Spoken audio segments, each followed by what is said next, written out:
परोपकार क्या है। आहा हा, परोपकार तो रहीमन जी की वाणी सुनिए। रहीम दास जी कहते हैं, देनहार को और है, भेजत है दिन रे, लोग भरम हम पर करे, याते नीचे ने, लोग भरम हम पर करे, याते नीचे ने, याते नीचे ने। रहीम बाबा कहते हैं, भैया देखो क्या अद्भुत रचना की रहीम दास जी ने। देने वाला कोई और है जो भेज रहा। हम लोग तो भाई, हमसे कई लोग कहने लगते, गुरुजी कई बार आपकी कथा बड़ी अद्भुत होती है, बोलने आते हैं लोग बात। तब हम उनको कहते हैं कि देखो भाई, दिखने में हम जरूर दिखाई पड़ रहे हैं कि हम कथा कर रहे हैं, पर कथा कर तो श्री हनुमान जी रहे हैं, हम तो दिखाई पड़ रहे हैं। अब भाई साउंड सर्विस की तुम लोग पूजा करोगे, वाह क्या गजब की मिठास भरी आवाज निकाल रहा है, तो साउंड में तुम लाइट लगा दो, सब सिस्टम लगा दो, पर कोई बोलने वाला ना हो, कोई चिप लगाने वाला ना हो, तो ठठरी के बरे का बजे हो है, कहां से बजेगा कोई बोलने वाला। तो साउंड की कोई महिमा नहीं, साउंड तो माध्यम है किसी की बात को तुम्हारे कानों तक पहुंचा रहा। उसी प्रकार वक्ता को मत पकड़ो, पकड़ना है तो वक्ता के वक्तव्य को पकड़ो। ये बहुत ऊंची बात है, ये बहुत ऊंची बात है पंडित जी। वक्ता को मत पकड़ो। हम लोग क्या करते हैं, वक्ता को पकड़ लेना, अरे महाराज जी क्या कथा सुनाया, अरे नच दिए एकदम, डांस धूम धड़ाका हुई गया बा, ठठरी के बरे। धूम धड़ाका कथा नहीं है। वक्ता को मत पकड़ो, वक्ता के वक्तव्य को पकड़ो। रहीम बाबा कहते हैं, देनहार को और है, को और है, को और है, कोई और है, कौन? भेजत है दिन रे, दिनों रात वो भेजते रहते हैं, लोग भरम हम पर करें, याते नीचे नैन। और आप जब परोपकार करो ना मेरे माय डियर, मेरे साधु, कभी भी परोपकार करो ना, इस अपेक्षा से मत करना कि वो हमें धन्यवाद देगा, इस अपेक्षा से करना कि ईश्वर ने हमको परोपकार करने के लिए चुना है। एक बार एक सज्जन की बेटे का ऑपरेशन होना था, डॉक्टर ने कहा 3 लाख रुपया जमा करो तभी ऑपरेशन होगा, और कल सुबह 12 बजे तक जमा कर देना। उन सज्जन का कोई रिश्तेदार नहीं था, कोई नातेदार नहीं। उनकी आंखों में आंसू आए। हॉस्पिटल के बगल में एक बांके बिहारी जी का मंदिर था, बिल्कुल सत्य घटना बता रहे हैं आप, थोड़ी। वो बांके बिहारी जी के मंदिर में आकर बैठ गए सीढ़ियों पर। पट तो बंद थे, लेकिन माधव मनमोहन की याद में झरझर आंसू बहाते हुए, गोविंद का ध्यान करते हुए कहने लगे, प्रभु कल भी तुम्हारे बिना कोई नहीं था हमारा, और आज भी आपके अलावा इस संसार में हमारा कोई नहीं है। हाँ, डॉक्टर ने कहा है कि 3 लाख रुपया जमा करो तब कल ऑपरेशन होगा, वरना छुट्टी करवा के घर ले जाओ। गोविंद, हमें कोई दिक्कत नहीं है, हम वापस ले आएंगे अपने बालक को, लेकिन लोग आप पर हंसेंगे। बड़ा बिहारी जी का भक्त बना था, क्या कर लिया बिहारी जी ने? तो हमें अपनी नाक का भय नहीं है, अपने पुत्र का भय नहीं है मेरे माधव, मेरे गोविंद, हमें तो आपकी लाज का भय है, आपकी लाज ना जाने पाए। और मेरे साधु, सच्चा प्रेमी और प्रेम का वही है जो अपने प्रेमी के लिए सर्वस्व त्याग दे, जिसमें प्रेमी की प्रसन्नता हो, वही हाल में जिए, वही सच्चा प्रेमी है। भक्ति भी वही है जिसमें भगवान की प्रसन्नता हो। रोते रोते 2 घंटे हो गए।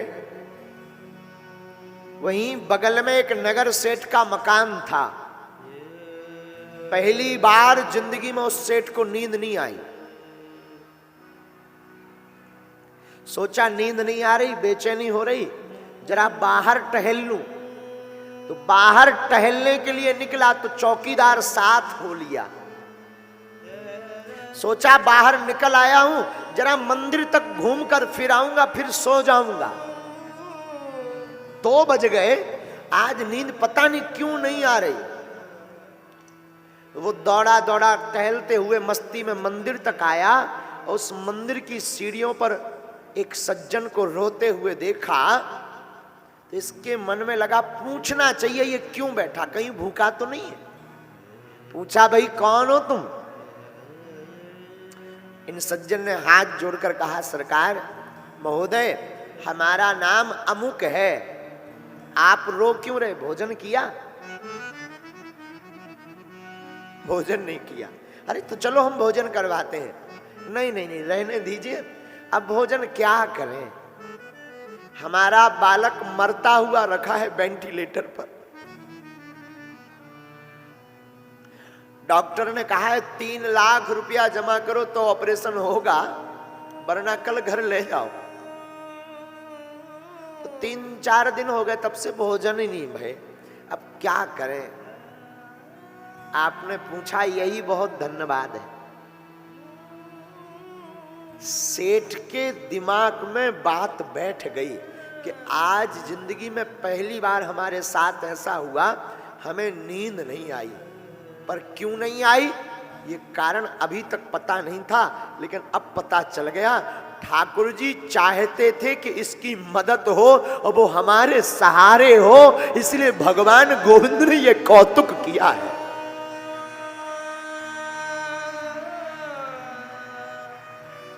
उस सेठ की, अमीर की आंखों से झरझर आंसू बह गए।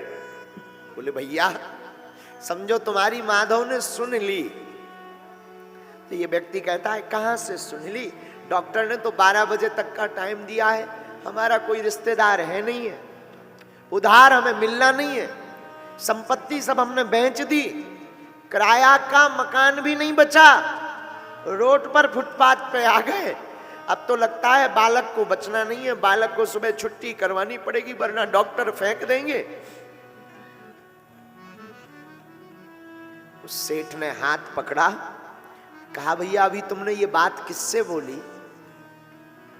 तो इन सज्जन ने कहा कि हमारा तो कोई नहीं, हमने तो ये बातें सब ठाकुर जी को सुनाई कि हमारी तो कोई नहीं, आपकी लाज चली जाएगी, अपनी लाज हो सके तो बचा लेना, तुम बिन कौन है हमारो।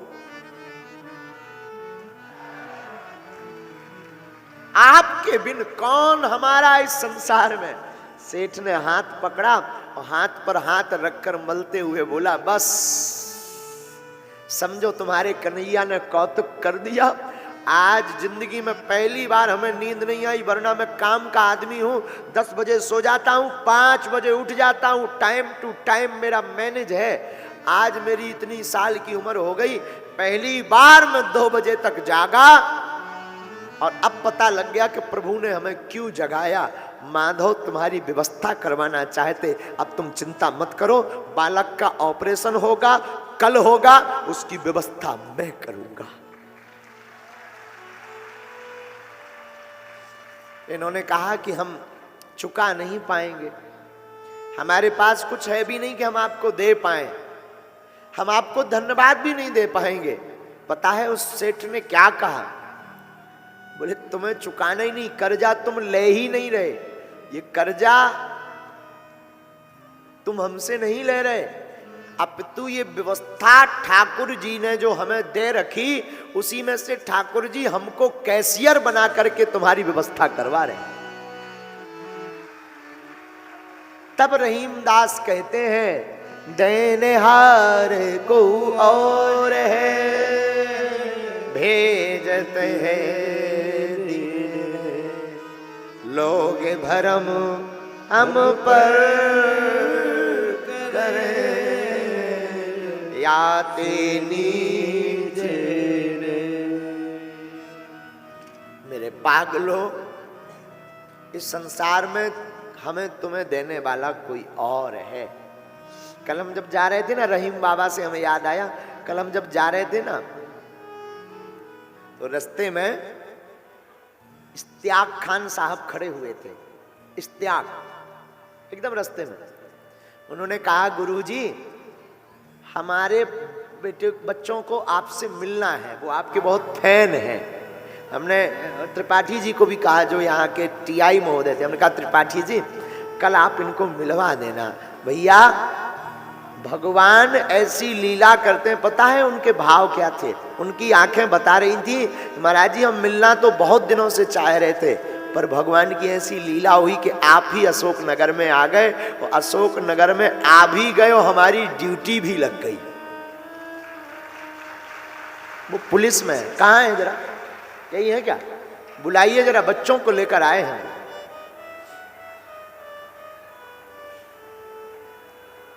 है क्या? खान साहब, वो बहुत भक्त हैं, बहुत भक्त, ठाकुर जी को बहुत मानते हैं। और पूरे बच्चों को लेकर वो बैठे रहे कि गुरुजी हम मिलेंगे। मेरे साधु बुरा मत मानना, रहीमदास से हमें याद आया, रहीम बाबा एक ऐसे हुए भक्त जिन्होंने ठाकुर जी को पाया, ठाकुर जी का सन्निकट पाया। आप अपनी जिंदगी में भी आज की जो कथा सुन रहे ना, आप लोग भी कथा से प्रण लेकर जाइए कि सेवा करना, परोपकार करना, ये देखकर मत करना कि कौन है, अपना है या पराया, बिरादरी क्या है, धर्म क्या है। नहीं, सेवा करना तो मानव सेवा करना। नर सेवा नारायण सेवा है, मानव सेवा माधव सेवा है। कौन सी सेवा है? बोलो ना, माधव सेवा।